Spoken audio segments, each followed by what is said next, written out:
Are you familiar with FBI Special Agents Kyle Seraphin? I'm familiar with the name. Is that yes? I'm familiar with the name. Familiar with the name. Familiar with the name. Let's bring in Kyle Seraphin. He's the FBI whistleblower who helped expose government censorship of our First Amendment rights. Now, we only have this memo because a recently suspended FBI agent called Kyle Seraphin brought it to the public. And we're grateful that he did. Kyle, thank you so much for joining us tonight. He's the host of something that strangely is called the Kyle Seraphin Show. Kyle Seraphin, I can't thank you enough for speaking out. I knew you guys were out there, and I knew it was just a matter of time, but you got a lot of guts putting your face and your name to this. You're doing a service on behalf of the American people, and from the bottom of my cracked and broken heart sometimes, thank you very much. Take a look behind the curtain with a real whistleblower and American patriot. Prepare to embrace the uncomfortable truth because this program has no time for comforting lies. Here is civil liberties enthusiast, Second Amendment defender, and recovering FBI agent Kyle Seraphin. Well, hello and good morning, my friends. Welcome to the Kyle Seraphin Show. Today's Tuesday. It's September the 24th, and we're live right now. For those of you who are joining us after the fact, I've got one video today that I'm going to cut out. I'm going to let you know right up front. We've got some noise that is Joe Biden wandering around. And why is Joe Biden wandering around on the tarmac in a video that I want to play? It's because we're going to talk about the legacy. I keep doing these throwbacks. I did one last week as well.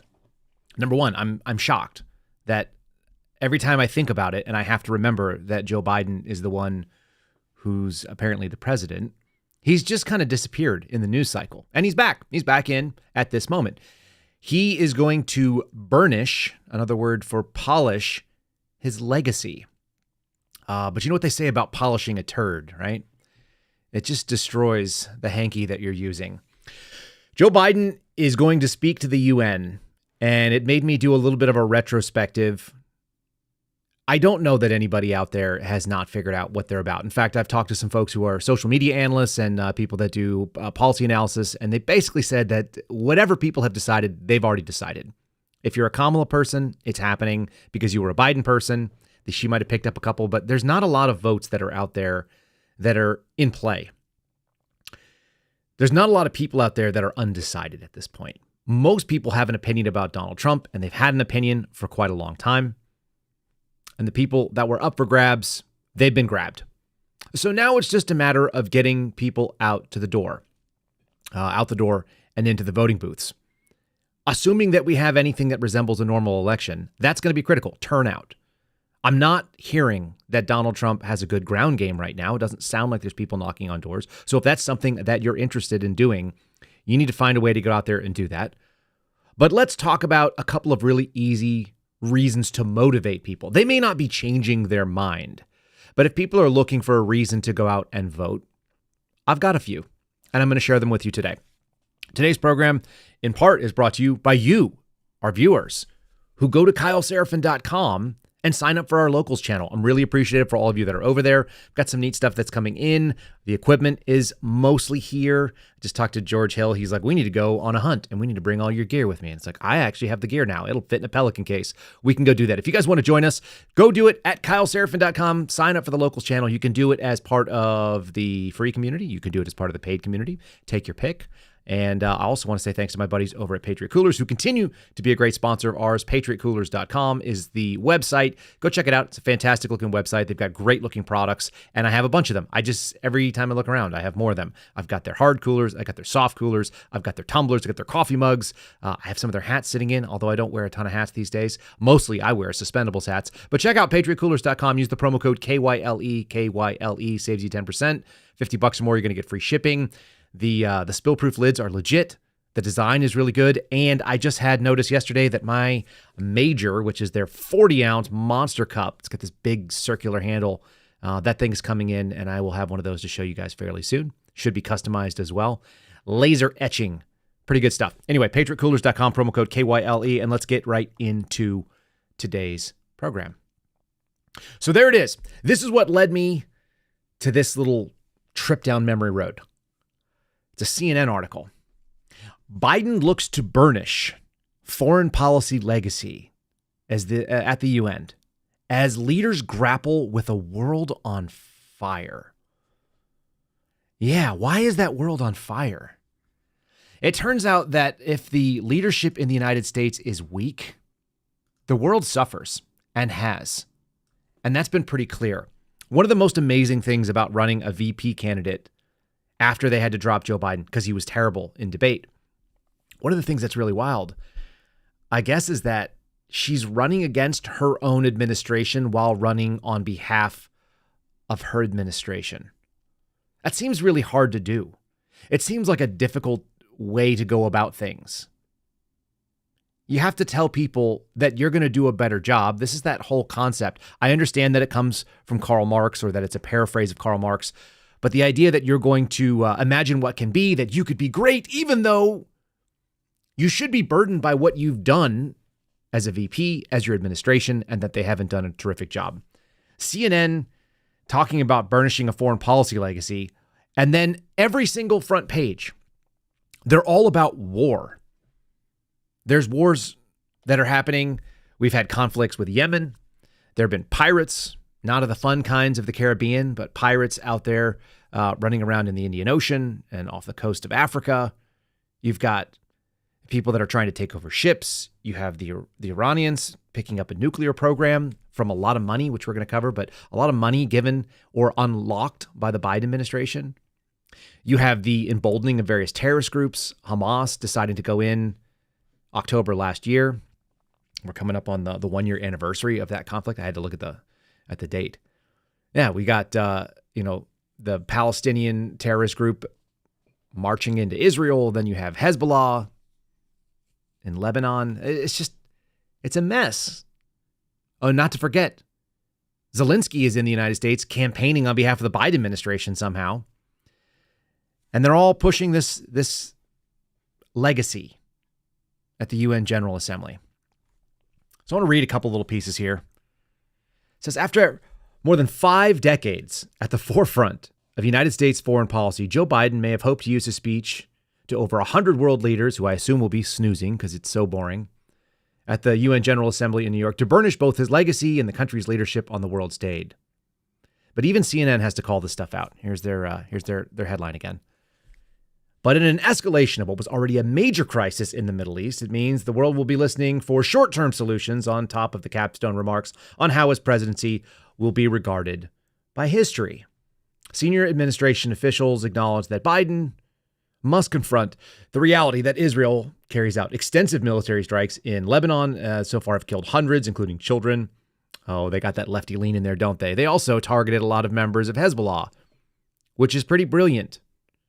I don't know if you guys were tracking what they did, but the pager thing, right? Like, can we go down the rabbit hole of this for a second? Apparently, like a 15-year op. The amount of patience it takes to unleash a 15-year op requires a certain amount of incredible focus that you don't see other countries doing, at least not in recent memory. 15 years to plan and own the logistical chain to be able to create a beeper that goes out there, and at the right moment, it explodes and kills a bunch of people that were associated with Hezbollah. And how do we know that? Because it's 2024 and there's better technology all over the globe. Whether you're a broke wannabe assassin of Donald Trump, or you're a person living in Lebanon, or you're in Palestine, you have access to a cell phone. And so they sent these beepers, and the beepers blew up, and people went, oh God, what are we going to do? Hence the cold open we did the other day, showing that the electronics were terrifying. And then they went to these two-way, like Nextel style comms, and those blew up. So that drove them into an in-person meeting of 10 senior leaders of Hezbollah, which Israel then tactically and targeted and bombed. Kind of awesome. One of you just said you don't mess with the Zohan. I might be the only person who really liked that movie. I would watch it again. It's actually back on my list. I'm going to go put that on my list of things to watch over the next couple days. Yeah, you don't mess with them. It's brilliant. It's brilliant stuff to get your enemy. Basically, you give them a bunch of distractionary things that drive them to the place where you want them to be, and then you cut off the head of the snake. So that's going on. Whether you like it or not, whether you agree with what Israel did or not, it's ongoing. And it becomes very obvious that weak leadership in the United States causes significant problems and instability around the globe. So you have all these problems. And these problems can be directly pinned on bad foreign policy. We've been dealing with domestic policy quite a bit. That's mostly what I'm interested in because I live in America and I just don't actually care that much. But I'm more and more concerned about people getting sent overseas. I'm more and more concerned about my friends that are involved in special operations. And I do have buddies in that community still. And they're the ones who feel the brunt of this. I feel a little bit concerned that Kamala Harris got up on a debate stage and claimed that there were no troops in active war zones when my friends just got back from Iraq, where they had significant kinetic involvements. So they're out there and they're doing the work that the United States military always does. And it's easy to forget about it when you're worried about the domestic policies like an invasion over the southern border, or you're worried about immigration. You're worried about inflation, our money being worthless, and the amount of debt. Yeah. So here you have it. This one's coming in from ABC. Again, all of the major news agencies had to cover down on this. Actually, this is another CNN piece. ABC covered it, talking about the final speech of the General Assembly. Same story from CBS and then CNN. Officials work feverishly to stop the Israel-Hezbollah confrontation from spiraling into a regional war. This is the legacy of Joe Biden, whether he likes it or not.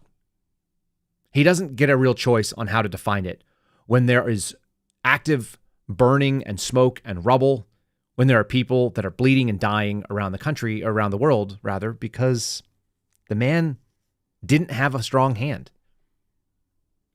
He didn't jump into that office and do it definitively. In fact, I have this video, and I hadn't seen this one before. There's a lot of like flubs of Joe Biden, but this little video clip is how I imagine this speech is going to go. I've got another one from the DNC where he kind of does his like final moment thing. He's trying to polish his legacy at the DNC. That's a friendly crowd. This was a crowd of people sitting outdoors, and basically he doesn't know who he's introducing, and he's pissed. And the person that he's introducing is an international leader of one of the largest countries in the world, and is sitting directly behind him. He must have seen him on the way in. He has to have. How about this? Who am I introducing next? So I want to thank you all for being here. And now, who am I introducing next? Who's next?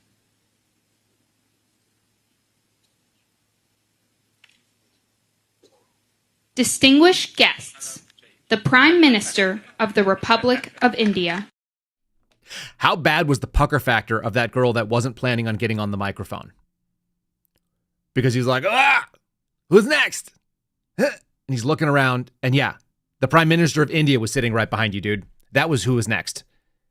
How did he not know that? Can you imagine him just looking out there in the sea of like unfamiliar faces at the UN General Assembly? He's going to go out there and he's going to try to basically lie to them. He's giving a speech to basically the American people at this point because nobody in the world is looking around and going like, yeah, this guy's got great leadership and he's going to do a great job. Maybe it's because he's been arming terrorists, because he's confused, and it's obvious to all of them, and has been for a number of different engagements overseas. I got this little one here. This is a gem coming from the New York Times. The U.S., this is going, let me see how far back we had to go. We only had to go back to August of 2023, just over a year ago. The United States reaches a deal with Iran to free Americans for jailed Iranians and funds. That's when we got 5 American detainees. They're allowed to leave. And they unlocked $6 billion in money that was held under sanctions. And it's for humanitarian purposes.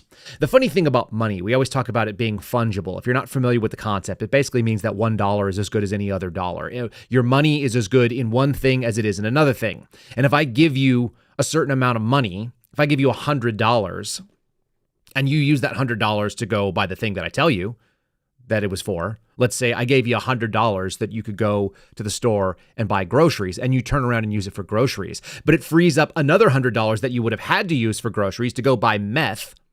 Am I not funding your meth habit? So if I give you $6 billion that has been locked up because you've been a terroristic state, and I go, okay, fine, I'm going to unlock this $6 billion that has been that's been under lock and key internationally. I'm going to allow it to flow to you, but it's only to be used for humanitarian purposes. And Iran goes, oh, absolutely. But now that $6 billion that they were going to have to use for infrastructure or for hospitals or for whatever it was that they were going to use can now be used. The other $6 billion that's not going to be spent on that stuff will now be used on enriching uranium and creating a nuclear weapons program. You remember the whole thing? It's become kind of it's like a joke at this point. We do not negotiate with terrorists. We had Harrison Ford say it in that movie Air Force One. We had George Bush sort of say the same kind of idea. This was this American policy that we don't negotiate with terrorists, except when you decide to release a lot of money. I'm being more disciplined. A lot of money for 5 people. I'm sure those lives are infinitely better coming back home than not being there. But man, seems like $6 billion is a pretty one-sided trade. What we've seen, his legacy is being a horrifically bad, a terrible negotiator. I think that's been pretty obvious. We've seen it with Russia. We've seen it with Iran. That's not what Barack Obama thinks, though. Barack Obama thinks that Joe Biden, for all of his faults, he defended democracy. No idea what that means. No idea what defending democracy actually what the tangible aspects of it. And we keep seeing this over and over again.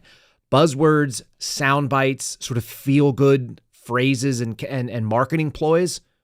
But what did Joe Biden actually do when it comes to quote-unquote democracy? He seems to have divided this country at a level that I can't imagine. And on the foreign stage, he's weakened us at a level that makes our friends unsafe as they travel around the world. Barack Obama, here's his 2 cents. And by the way, I think he believes himself. That's why he's a better actor than any of the other ones out there. History will remember Joe Biden as an outstanding president who defended democracy at a moment of great danger.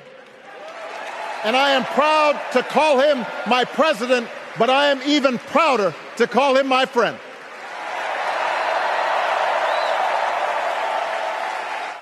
So proud. So proud. How can Iran use the $6 billion that was involved in this hostage exchange?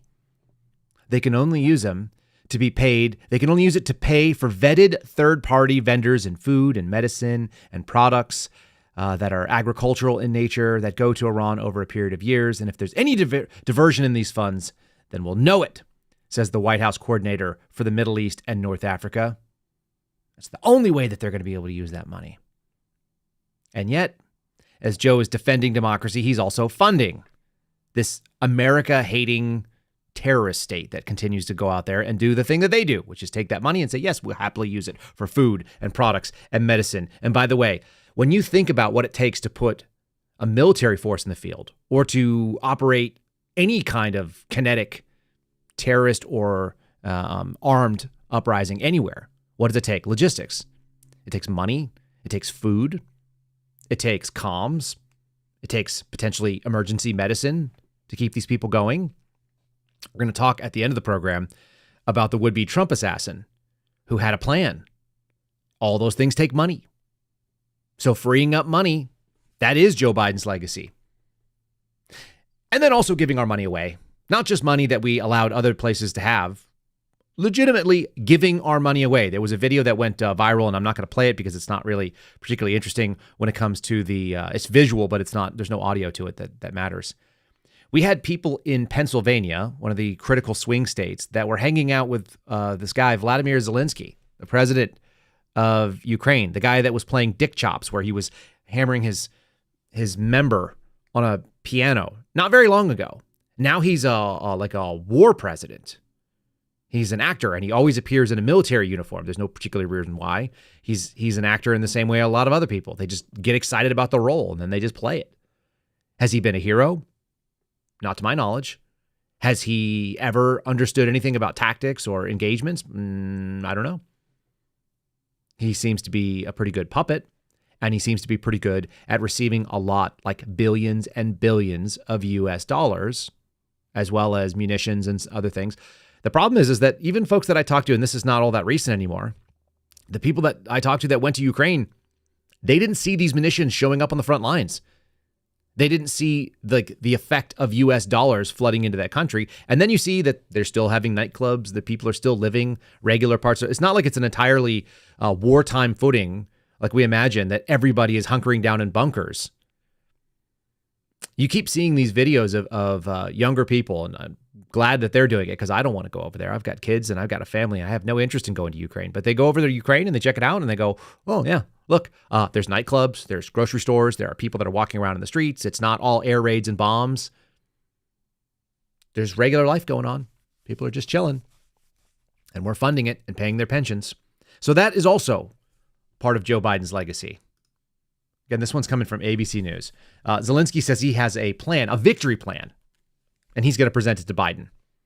And he sat down with Good Morning America because it's totally normal for some propped up dictator. And yeah, he's a dictator at this point because they've actually eliminated all the elections over there, have they not? They've eliminated the elections because the war that happened on Biden's watch 1 year in. Yet another one. The legacy, I mean, I would say it's a legacy of ashes, but that's already a book about the CIA.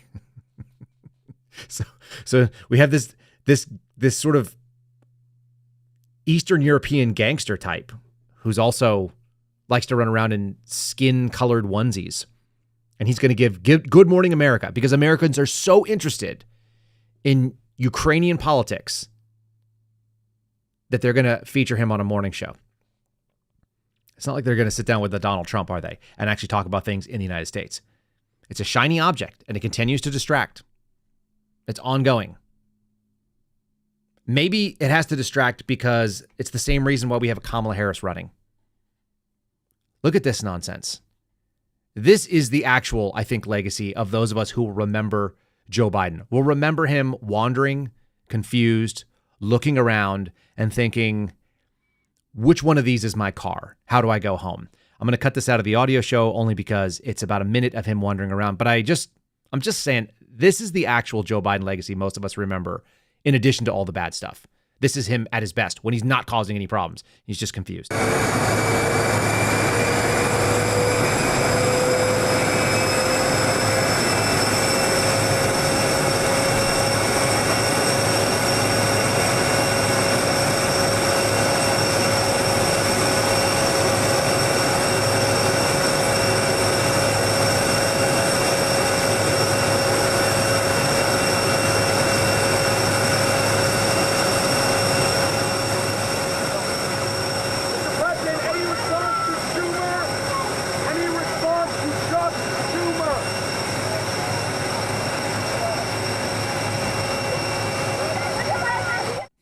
Did you hear him? The press is like, hey, do you have any response to Chuck Schumer? And he's like, thumbs up.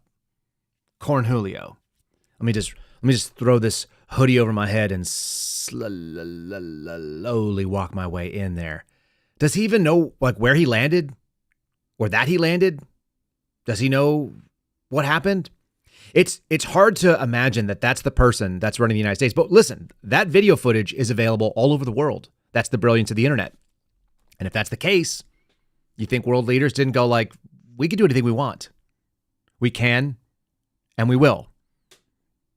Which is maybe why when he tells you that he's given America his best, I don't disagree. At 80-something years old, he's doing the best he can do. It's just not good enough. And it hasn't been good enough for the entire time he's been in office. He ran a basement campaign got installed in 2021, and basically sucked at it. And a lot of people died over it. He can't even deliver his speech at the DNC where there's supposed to be the moment. The one thing you're supposed to be able to do is the little Dr. Seuss rhyme that he has at the end here. And I'm going to play you that as well. The Dr. Seuss rhyme, and I can only imagine that this UN speech will be equally bad. They'll cut away from it. This is a best of clip. I went looking for Joe Biden legacy best of clips. And this is some of the best he did. The work of centuries. He gave America his best. You tell me. The work and prayers of centuries have brought us to this day. What shall our legacy be? What will our children say? Let me know in my heart when my days are through. America, America, I gave my best to you. I mean, we know it just wasn't that good. And legacy. Is that the stutter that I've always been hearing about? Has anyone actually seen the stutter in decades? It only comes out when you make fun of the fact that he doesn't know what he's saying anymore, that he's confused. So as this goes on, this is the reason that you should be motivated to go out and get people to the polls. Like I said, I don't think there's a lot of evidence that there's any undecided voters out there at this point. I just don't think there are. I think that people have made up their mind. They figured out what they're into. And the question is, will they or will they not show up? So that's where it has to come down to. Will they be out there doing the pulling the lever? Or are they just going to stay at home because it's not that interesting? They're kind of bored. They're sick of it. A couple of things should motivate people, at least in my take. And those things are, I don't want to hear about racism for the next 4 years. I don't know if you do, but I don't. I don't want to hear about everything. Everything you disagree with is racist. That sounds terrible. And I also don't want a continuation of this. So people just need to be reminded of some of the worst. Here was a little tarmac scene as well, where Joe got to actually name his legacy. People asked him, what do you want to be remembered for? He owned it. The environment, and the economy. So we'll play that a little bit about the economy in a second. But this is the way he says it, which again, just remember, the lady who is running right now hid this, covered for this, and up until the day before he was removed, in that little coup they did, said that he was a brilliant and amazing, capable person. The reason I'm coming over is that's been here so late. Mr. President, what do you want your legacy for Gen Z to be? Yeah, cure the economy. What are you going to do? And the environment. And a few other small things. He cured the economy. What does cured the economy means? Have we ever had someone that was that bad in that office? What he's done is he's shown that Americans are not serious people because they have unserious people as leaders. And they've also done this. This is another thing. Iran got $10 billion in this particular situation. This comes from November of last year. It's dated November 15th.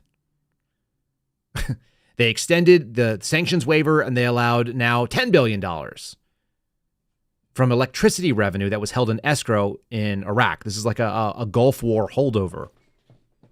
That's a lot of money to do a lot of things. And what can they do with it? As this organization, which is called FDD, that's the Foundation for the Defense of Democracy. You know, the thing that Joe Biden is defending? He's defending democracy.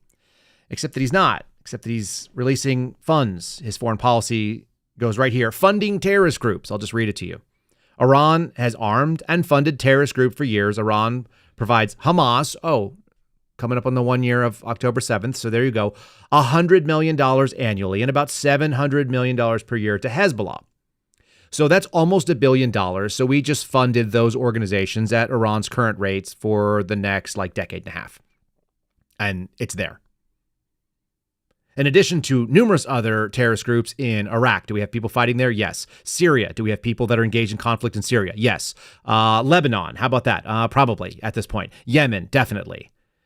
It funds groups like the Houthis in Yemen and Hezbollah in Lebanon, advanced weaponry for Tehran itself. This is not even talking about what Iran can do with the money itself. And it funds all their proxies that have attacked American forces 55 times. In this case, they're talking about in the last 30 days in those regions. Because unlike what Kamala Harris said, there are active war zones. There are active conflicts that the United States has troops deployed to. And maybe they don't even know. Maybe Joe doesn't even know. I would imagine that Kamala should, but maybe she doesn't either. So let's remember the real legacy, because this is the one that I will never be able to forget. And it's been far enough in the news cycle that we should remind ourselves. One of the reasons that I no longer work for the FBI is because I brought forward whistleblowing activity. And some of that whistleblowing activity, government malfeasance, was that we had people that were not being accounted for being flown in from Afghanistan. Do you remember? We took in 100,000 Afghan parolees is what they called them. And a whole bunch of them just walked off to the U.S. with no paperwork.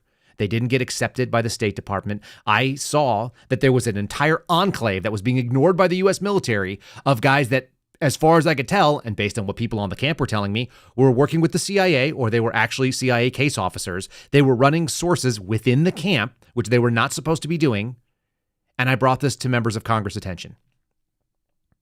What did that pullout look like?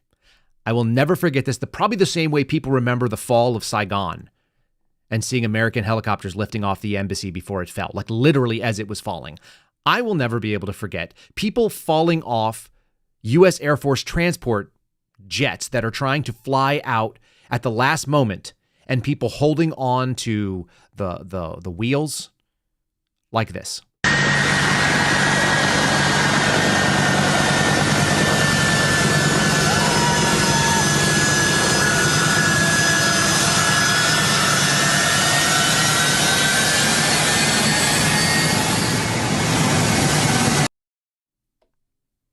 Do you know how that video ends? It ends with some of those people falling to their death from thousands of feet.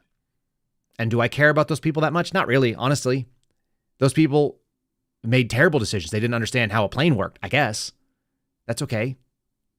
What I remember is that the pilots that were flying them had to drive down the runway and taxi and then take off with hundreds, if not thousands of people on it. And some of those people clung to the landing gear and fell to their deaths, which is pretty awful. And the cameras caught it, and they stopped playing it. They're not playing it every single minute. This should be another line of ads that should be run. And maybe one of the reasons that we're not seeing as many ads from Donald Trump is because the really wealthy people, they want a Kamala Harris. And that should tell you something too, because one of the legacies of the Obama to Biden to Harris handoff, which would have included Hillary Clinton as well, one of the legacies is moving the Democrat Party so far away from the working class and the people that they claim to represent, the union types, the people that have like blue collar and no collar jobs. It is a complete transition. How do I know? Look at this. This is coming from, what is this? This is an ABC article. Harris raises $27 million in New York fundraiser. Do you know what screams everyman, regular people to me? Going to a fundraising dinner in New York City and pulling in $27 million in a night. That's what normal people can go do. I mean, think about it. I was thrilled that I was able to raise $600,000 for a couple of my buddies that had their jobs taken, that they lost their jobs for doing something that was righteous, and they didn't get paid for like 2 years. Kamala Harris strolls in, and people who are multimillionaires and billionaires wrote checks totaling $27 million in a night. And that's somehow going to be good for our economy. How is it going to be good for our economy? Because it only favors those that are uber wealthy. The kind of people that can write those checks are the kind of people that benefit from it. And if there are regular people out there that are worried about, like, I don't know, something stupid like abortion, if they're worried about something that doesn't make any sense, like how you treat immigrants' rights. Look at this polling, also from ABC, showing Trump up by 5 in Arizona. That's interesting. Remember, unless Fox News calls it too early. Same story, up by 2 in North Carolina. The polling, kind of irrelevant. What I'm interested in is what voters think about when they think about who they trust on the issues. When it comes to the immigration issue, the people that are flooding the southern border and basically putting downward pressure on jobs, 54% to 33% lean towards Trump. That makes a lot of sense. The economy, 50% to 41%. I don't know who that 41% is. I'm about to play you a little video clip of that as well. How is that possible? That almost half of this country thinks that Harris would be decent on the economy. Is it because she talks in platitudes with no plans? Maybe so. But then there's like nonsensical issues like abortion, the ability to kill your baby, which is a state's issue at this point. It actually should be a non-issue. It should be don't do it. And then 30% of people think that Donald Trump will be okay on immigrant rights. Like, immigrant rights? What the F are we talking about? We're talking about being president of America. Like, coming into the United States is not a right. There is no right, and you have no rights. Welcome to the program. Get in line, wait your turn, and then be grateful. You have to be just suicidally empathetic. You have to be completely unhinged and disconnected from the realities if you think that the immigrants need to have rights, and that's something that's going to turn it. But I don't think people come out and vote based on their feelings of people they've never met. I think they vote based on their feelings of jobs that were taken, like the people that are in Springfield, Ohio right now that are seeing downward pressure and Haitians coming in and taking jobs that I don't understand how they have when Americans are there. And I think they feel it when they go to the grocery store and they have to buy things. Again, if you're going to try to motivate people to get off the couch, the issues that are going to make people go and vote the way that you think that they should, they'll feel it if they turn out, and they have to turn out they have to not sit at home and wait it out. It has to be overwhelming. And I'm not 100% confident that any of this stuff is actually going to be fair. Here's one more thing, a disrespect for faith. There's a little story that my buddies over at Catholic Vote did, so I'll just say real quick thanks to them. But this is an article they wrote, so I'll cover the article and then we'll do a read. Make sure you guys are following them. Sad but not surprising, Donald Trump is talking about Kamala Harris snubbing a Catholic charity dinner, which is a regular campaign stop and has been for all of the presidential nominees from each party since 1984. She has a contentious history with American Catholics. She has a contentious history with religion in general, particularly Christianity, because that's the problem with being a Marxist. There's actual values. There's believing that there's a God over you and that it's not called the U.S. government. This is a thing called the Alfred E. Smith Memorial Dinner. If you guys don't read Catholic Vote, you're not going to be aware of this, but it's put on by the Archdiocese of New York, and it is a benefit for children.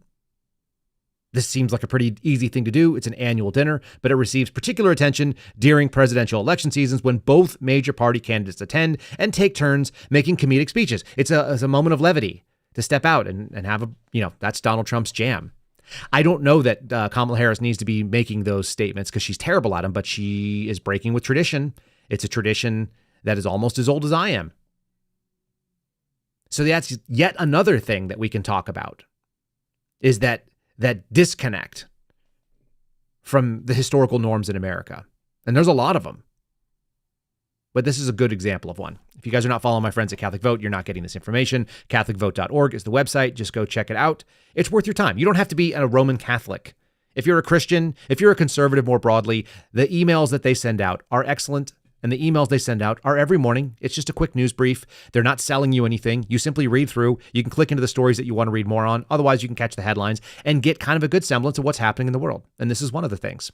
CatholicVote.org is the website. Just put your email in at the main page, or you can follow them on social media, and they have good takes. They're put their money and their time behind Donald Trump. They're trying to get Catholic voters out of the pews and into the voting box, into the what did Joe Biden call it? The battle box. Faith, family, and freedom, guiding principles. Check them out. They're our friends, and they're our friends because they have been able to support this program. We have new stuff going on over there. I did more work on the pending program coming from Catholic Vote. Stay tuned for more of that. If you guys want the inside scoop on that, you can go check it out at Locals, which is, again, KyleSerafin.com. There's the little tab. Ba-doom. And make sure that you've liked and subscribed to this channel wherever you're listening to us. While you do, let's keep going. Let's go a little bit deeper. I want to give the real legacy of Joe Biden. So here's what I have. I've got it listed as real Biden legacy. Let's take a little taste of this. The middle class are the people who got screwed by this Biden inflation. In June of 2022, inflation peaked at a high of 9.1%. 800,000 people the federal government claimed had jobs who don't have jobs. Whether it's groceries or car insurance or daycare, life is just a lot more expensive than it was a few years ago. Another caravan of migrants in Mexico is headed for the U.S. border. This latest caravan passing through Mexico, now numbering in the thousands. These migrants, many from Honduras, Guatemala, Haiti, and El Salvador. Biden is facing criticism from both sides of the aisle after thousands of mostly Haitian immigrants camped out under the bridge in Del Rio. We hear it from the president, we hear it from the vice president, we hear from the DHS secretary. Do not come. This isn't acceptable. But their policies, their actions are a big, loud megaphone shouting, come on in. I love you, Joe Biden. Thank you for everything, Joe Biden. But he just made a really big decision.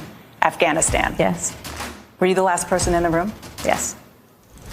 And you feel comfortable? I do. Afghanistan, Al-Qaeda is rebuilding in proximity to billions of dollars of, yes, U.S. weapons that Joe and Kamala left behind. Chaos erupting at that airport as thousands of people flocked there to try to flee the country. This video going viral, some people even hanging onto an airplane as it takes off. The Taliban walked across that same runway in Kabul, inspecting U.S. military equipment, all all left behind by the U.S. All right, it's been 1 year since the Biden administration, desperate for retaliation after their idiotic withdrawal that led to 13 soldiers being murdered in Afghanistan, they conducted an airstrike that killed an innocent Afghan family in Kabul. Remember that? Apparently, our most experienced foreign policy president ever was so busy trying to figure out how to use those TV remotes at Camp David that he had not spoken to another world leader during the crisis that he helped create. An Inspector General report found more than $1 billion worth of weapons the U.S. sent to Ukraine hasn't been properly tracked and remains delinquent. We did it. We did it, Joe.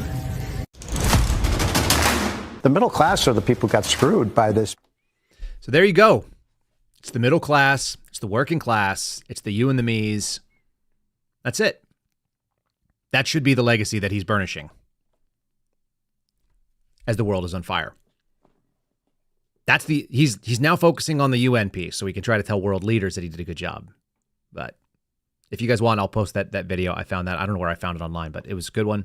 It's a good compilation. Once you put these things together over and over again, I know that our daily lives are probably not horrific. There are not people falling off planes near us as we walk outside in our neighborhoods. And yet, you can only live like this so long.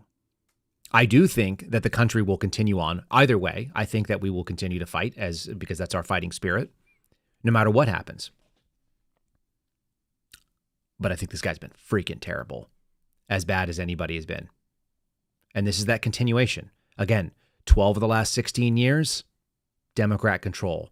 The slide of the dollar, the slide of affordability, the lowering of a lot of people's living standards, young people can't step out of college and buy. I came out when it was the most difficult housing market. A lot of people that were my age when we graduated college in the beginning of the 2000s wasn't a real good option either. Then we had a crash and a redirect, and some people were able to get into it. But, as you hit your stride in the workforce, you got these guys lying about how many people are even getting jobs. And they're trying to make proclamations, opportunity economy. It sounds good if you don't know anything. The president can't do that kind of stuff. What they can do is lead. And when your leadership equals the world is on fire around you, then that's what happens. All right. I also found this article, which I found very interesting. We've spent some time talking about the other team. Let's talk about Donald Trump's legacy, because I actually was curious. How has the press covered Donald Trump's legacy? Assuming he only gets one presidency, right? We're talking Joe Biden, 1 term. So far, Donald Trump, 1 term. And this one was quite interesting. This is something from foreignpolicy.com. This is written by one of their columnists named Michael Hirsch. Trump's most enduring legacy isn't what you think. It's not treason, mendacity, or perfidy. It's the upheaval in the trade policy. This is not actually something that I think about Donald Trump. I don't associate it with Donald Trump. Maybe you do. So the description in this article, which I had to kind of peruse through and then go listen, I guess he was a former ambassador within the Trump administration. His name is Robert Lighthizer. And Lighthizer wrote a book that was called No Trade is Free. And his statement is essentially that there's been a fundamental shift in American trade policy, a shift that was long overdue and in the interests of all working Americans. A movement away from the actual total free market, which we always talk about as conservatives being the thing that we want. Yes, in the marketplace of ideas, but on a nation state level, he's kind of destroyed what they refer to as neoliberalism and moved into a post-Cold War neo-protectionism and economic nationalism, which is to say that if your country is not prospering, it doesn't really matter if the market is doing well for everybody. I listened to a couple different interviews with this guy, and he's got kind of an interesting take that protectionism, it is an America first attitude. It's the opposite of what we've seen with inviting people in and trying to make a global community feel good about things. No, the answer, if you are in charge of a nation, is that your nation should be prosperous economically, that it should be able to achieve the goals of the citizens who pay for that government that works. This is the major problem, I think, with leftism, particularly the leftists that we have that are running things. They're trying to advance a moral argument that there is some sort of good that government does because government is, in fact, sort of like the god of their religion. And if they are trying to advance it and use the God of their religion, they pray to the God of their religion, and they think the God of their religion should be bringing about good for all people instead of the actual God, then you have this real problem where they're trying to get outcomes. They're not doing the thing that government was designed to do, particularly under our Constitution. You're allowed to worship who you want in this country. But that's because the right is God-given. They've forgotten that. They've forgotten the focus. When your rights are God-given and not government-granted, then you operate differently. You operate as a citizen and not as a subject. And the Democrat Party and the hard political left that has taken over it, they really do want subjects. They want people that look to government to define good and evil, what is acceptable and what is not acceptable. And one of the things that they think is really a moral good is that all people benefit from the U.S. government. The problem is that in this country, that's just not how it operates. We don't have the ability to bring the entire world up. And actually, we have already through good policies. But I like this. I like the idea that Trump's legacy is very different. And by the way, Joe Biden's administration has already embraced it, not in the industrial policy, according to them, but that he has basically followed suit with what Donald Trump kind of did, a fundamental pivot, again, away from the free trade neoliberalism and towards this protectionist national economic nationalism. I think it's a useful thing to consider that for all of the talk that you hear about Donald Trump on the left, they still followed the thing that he claims that he's good at, which is his economic policy, particularly on the world scope. It's one of those things. Since we're talking about Trump, let's talk about guns. Before we talk about these guns, let's talk about my friends who make guns over at Shield Arms, shieldarms.com. If you guys haven't visited their website, check it out, especially if you're a gun person. If you're not familiar with them, they're a small company. They're just outside of Kalispell, Montana. They're an American manufacturer, so they have their own manufacturing facility. They make soft goods, which are going to be like pouches and chest gear and stuff like that, chest rigs. They also make hard products like magazines and actual firearms, 9mm pistol caliber carbines, 5.56, folding. They have some really good designs. They have shooters that design them because the people that own the company are shooters. Use my promo code KYLE. You'll save 5% site-wide, including on firearms, which is not a deal you'll find. You can find their actual products in places like Cabela's. You can find them in Bass Pro, but you won't get the discount. I promise you that. You'll get a better deal going direct. Check them out at shieldarms.com. We're talking about guns, so let's talk about this gun. This is this is the legacy of Biden as well. 2 assassination attempts on his political rival. And I don't think he can run from this. I don't think he should be allowed to. I think we need to continue talking about it. The suspect claimed that that he was doing an assassination attempt on Donald Trump. This is something that was released yesterday. Look, there's been a lot of talk about what this means. Let's first look at the rifle that's on the screen. Folks, if you haven't tuned into the program, 50 minutes in, I got a picture of the rifle on the screen. Otherwise, you can go to various different places online. I like the take that Mr. Guns and Gear does. He's a solid commentator. So this is an SKS. It's in a plastic chassis, if you will, or it's got plastic, what we call furniture on the gun. And that's where it stops making any sense because the serial numbers were obliterated, which means the gun was obtained illegally either way. But the real wild thing for me is he had 11 rounds in the magazine, which holds 30. He's got scope rings that are mounted incredibly low because it's just not meant to be mounted that way. And then he has what either looks like duct tape or electrical tape. You guys can see this if you're looking at the screen.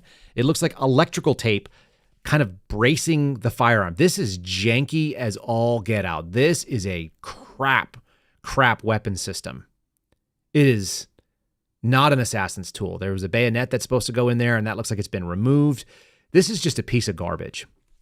Now, interestingly enough, you've got these people claiming all kinds of wild stuff. The fact is the guy supposedly had 6 cell phones. I'm going to just kind of lay out some facts. 6 cell phones, a letter that he wrote either a month or several months ago, it says months before, so unclear, saying, "Dear world, this was an assassination attempt on Donald Trump, but I'm so sorry I have failed you." He wrote that, left it with a guy. The guy didn't read it until after the shooting. That's really weird. And the claim is like, why would DOJ release this? That's the question, right? $150,000. He says anybody who will finish my work will get $150,000. No indication of where that money would come from. I've listened to some other talking heads that are screaming about this and talking about how the DOJ is trying to get Donald Trump killed. No, the DOJ released this visual from months ago and introduced it as evidence. Let me show you the actual letter here so you guys can see what it looks like. See if I got it on the screen. Boop, there it is. Okay, so there it is. There's this Dear World letter. Okay, and it's attributed to the U.S. District Court. The reason they released it is because at the moment, DOJ charged him under exactly 2 statutes. Statute number 1 was 18 U.S.C. 922G, if memory serves, and the other one was 922K. And that's possessing a firearm that has obliterated serial numbers, so that's an illegal firearm based on U.S. law. And then the second one is a felon who is possessing any firearm. And by the way, they could charge him for the ammo as well. Multiple counts of possessing the firearm, and every single individual round in that magazine could be charged. So he's charged with those. They wanted to add the attempted assassination of a president or a political figure, which is another law that is federal, that is a violation. And this is the evidence that he was calling it an assassination. It's his own words. This is the probable cause evidence. And they released it simply, I'm hoping, out of transparency. And even if not, who cares? Like, does anyone think that a guy that's sitting in DOJ custody is going to be able to offer $150,000? Like, where did he get the money? Why would anyone think that he has it? No serious person is going to. But it did get the political right completely outraged. They're all screaming about it. They're trying to get him killed. He had 6 cell phones. He had a perfect map. One of the cell phones contained a Google search on how to travel from Palm Beach County, Florida, where the Trump golf course is, to Mexico. And so I saw, okay, this is actually a list of what they said he had. During the search of the SUV, which was a Nissan Xterra, an unmarked Nissan Xterra. It didn't have any markings that said, attempted Trump assassin on it. Because that's the other thing I saw people talking about. Oh, it was unmarked. Like, all vehicles are unmarked. Give me a break. They found additional license plate. That's good. That's good tradecraft. 6 cell phones. That's terrible tradecraft. 12 pairs of gloves. You can find that in almost all my backpacks as a paramedic. Who cares? Hawaii driver's license with his name on it. Way to go. He's got real documents with his own name on it. I don't care. And other documents. No further information on that. They said that the license plates on the SUV were not registered to that vehicle. By the way, that's a pretty good red flag when you run license plates that are what we call dead plates. You could buy them on eBay. I used to do this for a living, folks. I actually used to go and drive around. When the police run your dead plates, they are very, very hinked up. And if someone happens to be behind you, a police officer, and they run your dead plates and you don't have a good reason to show them who you are, that's a really good reason to go to jail. So this is not a brilliant plan. It's not a terrible plan, but it's not a brilliant plan. And having 6 cell phones is an indicator of zero tradecraft. Anybody who thinks that running around with a cell phone while doing some sort of operational work for intelligence, it is the opposite of what we teach. We, being the intelligence agency people who run sources, people who run assets, having a cell phone, having 6 of them, like dudes on the corner have 6 cell phones running drugs. You know what's really suspicious? Having 6 cell phones that stick around each other. It's bad tradecraft. When you want to go do something secret, you do it with no cell phones, period. Or you're changing them up on a regular basis because you only need one. And then you give it to a homeless person so it goes off into the blue and actually has a different pattern. None of this stuff screams super secret spy capable operative, and neither does this weapon system. And there's no indication that he has $150,000 to give to anybody, despite his writings. Doesn't mean that he didn't cross paths with intelligence agencies. I think most likely right now, this is very speculative, but let me just throw out the most likely thing that we're going to be talking about with this guy is that he was in fact approached and or had been working on behalf of, or at least was being monitored by U.S. intelligence overseas. That would be ridiculous if he wasn't. And then on top of it, domestically, the fact that he probably was at least targeted and potentially recruited by some sort of U.S. agency, DHS, DOJ, that would be FBI or, DEA, ATF, doesn't matter. That's totally reasonable to assume. But I highly doubt that any of them directed him specifically to go do this thing. I think this guy acted as a lone wolf and as a fool because all of his plans and the weapon systems and everything else, they're terrible. They are not the tools of someone who's going to actually accomplish that mission. Right? Just not. You're not going to be able to pull it off with that rifle at a range that makes sense. And you're certainly not going to get away with it with your 6 different cell phones that track you to Mexico. I just think it's a distraction. I think we should keep talking about it because it is the legacy of Joe Biden, that his political opponents have been attacked by his own government, by state governments that are also Democrats, by local governments that are run by Democrats. And then people decided to try to kill him because they were unsuccessful. That's a serious legacy. That is a real thing that he should have to own. And at the end of the day, that's the emotional version of it. And the non-emotional version is talking about the numbers. You guys may know who Joe Pags is. He's got a radio show. I like Joe. I talked to Joe in the background. I've been on his show a few times. I think he's very sensible. Here's a totally unemotional take on numbers. Like I said, I don't think that you're going to be able to get people from one side to the other at this point in the game. I can't rule it out, but I just don't think there's a lot of it. But what I will say is the numbers are pretty conclusive. And the legacy of Trump being about trade and changing U.S. policy, that is kind of a needle mover for me. It makes me think about remembering, okay, yeah, not only was there domestic, this is the domestic version I'm about to show you, but the foreign policy part of it, when it comes to trade, it was a pivot. And Democrats actually agreed, and they stayed with it because they kind of know. Hence Biden announcing tariffs on China. All right, here's Joe Pags doing kind of a breakdown. If you missed the visual on this, it's worth finding it. You can go find it on his Instagram page and TikTok or whatever. And those are at Joe Pags, Pags. Let me play this video. The inflation rate year over year under Trump, 1.89%. Under Biden-Harris, 5.28%. Inflation cumulative, 7.8% higher under Trump, 19.2% higher under Biden-Harris. Average gas price under Trump down 5.4% to $2.49 average, up 46.6% under Biden-Harris, $3.50 average. 30-year mortgage rates down 34.8% under Trump, 3.86% average, up 132% under Biden-Harris, 5.45% average if you can get a mortgage. Average rent costs up 11.8% under Trump, up 21.6% under Biden-Harris. NASDAQ Composite was up 138.2% under Trump, up 39.4% under Biden-Harris. Grocery prices up 6.5% under Trump, up 20.9% under Biden-Harris. Electricity prices were up 4.2% under Trump, up almost 30% at 29.6% under Biden-Harris. And real hourly wages, a big indicator, up almost 7% under Trump, 6.8%, down 2.2% under Biden-Harris. These are real numbers that I didn't make up. These are numbers you can go and research and verify. These are numbers that are based on July 12th, 2024. The jobs numbers, of course, got worse since then with a readjustment down by about 1 million jobs. Now, so there it is. It's straightforward. If you're a non-emotional person, which is what Joe actually encourages at the beginning of this, if you're a non-emotional person, then that's where you end up. And then you have to ask yourself, why? Why are the people that can do this sort of thing, throw $27 million out in a night of fundraising, why are they backing Kamala Harris? I think the answer is pretty clear. There are more of us than there are of them. And us, I mean people that work for a living, that show up and expect a paycheck, that are not independently wealthy and able to throw checks around that total $27 million when a couple of our friends get together for our favorite political candidate. There's more of us by a lot. The pyramid looks like this, and it's very, very pointy at the top.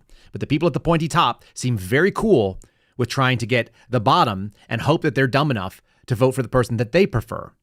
And it's not out of altruism. I can assure you that much. That seems pretty clear. Here's the lady in her own words. I think I've got a little clip of her talking about the legacy of Joe Biden as a father as well. His legacy as a father is having a political lawyer son and having a crackhead and then having a daughter who's in and out of rehab. Listen, I'm sympathetic to people who have problems. I used to work in the medical field. I get it. A lot of them come from parental abuse and being a pretty poor example of the one thing that is the most important thing you do, being a decent father. Whether you like it or not, my wife always pointed this out. Donald Trump's offspring seem pretty functional as human beings. They don't have nearly the issues that you see on the other side. And Kamala Harris has nothing to compare to that. She stepped in as a stepmom to a 16-year-old and a college-age kid, which is basically not at all. No formative thing to example. So here's the legacy, Joe Biden's legacy. In one term, he has already surpassed the legacy of most presidents who have served 2 terms in office. And I first came to know President Biden through his son, Beau. We worked together as attorneys general in our states. And back then, Beau would often tell me stories about his dad. He would talk about the kind of father and the kind of man that Joe Biden is. The qualities that Beau revered in his father are the same qualities that I have seen every day in our president. His honesty, his integrity, his commitment to his faith and his family. Yep, sure. All those things. I don't believe any of it. Neither do you. That's why you listen to this program. All right, let's wrap this sucker up. It's been an interesting thing. I want to let you guys know about a couple things going on as the week ends. My friend Saul Greco is going to come on by popular demand tomorrow. There's a press conference for Mayor Adams today. He's going to watch that and bring some spicy takes on what is going on, the scandal in New York City that is happening in the police commissioner's office. So we'll go over all of those things, all things New York City. He's also going to join me, I believe, for our Locals call-in show, which you guys can get the number. If you are a subscriber or if you're a subscriber on X, you can get the number to call into the studio and you can chat with me and Saul's he's a character. Let me just say it that way. So KyleSerafin.com if you want to do that, or follow us on X and do a subscription over there. We have the cheapest subscription on X that I've found, mostly because I don't know why we do it, but we do. And now we're going to allow you to do the call-in piece. So that's Thursday night. That's at 8 p.m. Eastern time. Again, 8 p.m. Eastern time on Thursday night. And then lastly, on Friday, I'm flying out to go do some speaking with Joe Altman and one of the Hoff Bros. From the Gateway Pundit. I'm going to be talking on a stage, I guess, outside of Knoxville. So if you were in the Knoxville, Tennessee area, I think it's in Loudon is the name of the town. We're going to be speaking out there on Saturday, the 28th. If you guys want to go check that out, I'll put some more details out on social media. But yeah, I'm doing the thing I hate doing, which is getting in a plane and flying somewhere and going to hang out with people that are strangers. Anyway, if you're in the far eastern side of Tennessee and you want to come say hey, you can go do it there. Let's do a palate cleanse. We need one today. Women, some of you don't understand what it's like being a dude. And so this guy kind of boiled it down. The difference between men and women, I think, comes down to that inner monologue that we all have. I don't think Joe Biden has the same monologue, but this is how actual men think most of the time. And it's kind of dark. That's why we look at the world the way we do. Life as a man is hard, but hard times create strong men. A man must chase pain in order to achieve greatness. I don't chase, I attract. I deserve everything. I deserve nothing. Nobody is coming to save me. I am loved. Nobody loves me. I don't even like myself. I'm a strong, independent woman. So here's 12 reps of I don't need a man. I don't need a man. I need to be a better man. I need to be a better man. Don't need a man. I deserve a nice matcha. 209. 200. What am I doing? Is that it? Is this the power of my bloodline? My family is counting on me. I must push forward. Did I even go gym if I didn't take a mirror selfie? Every time I stop, my enemies get one step closer to the throne. So I cannot give up. I will not accept anything less than Emperor. That was such a good workout. What a shit workout. No cheat meal this week. If you're busy praising yourself, maybe you're a woman or maybe you're a feminine dude. If you're over there critiquing yourself, if you are your own biggest critic, maybe you guys get it. Anyhow, thanks for joining us. If you guys are in the chat and I see you out there, make sure you guys sign up to be notified when we go live. Make sure you've liked this video as we end it. And thanks for all of you that are listening on Apple, on Spotify, on iHeartRadio, and so on. Really appreciate all of you guys sharing the show, watching the show, listening to the show, learning with me, and hang in there. The world may be on fire, but we'll get to experience it together. God bless all of you. I will see you again tomorrow morning for what I assume will be an interesting and weird Wednesday with my buddy Saul Greco. Have a great day. Thanks for listening to The Kyle Serafin Show, streamed live weekdays on rumble.com/Kyle Serafin. Follow Kyle on Twitter, Truth Social, and Instagram @Kyle Serafin.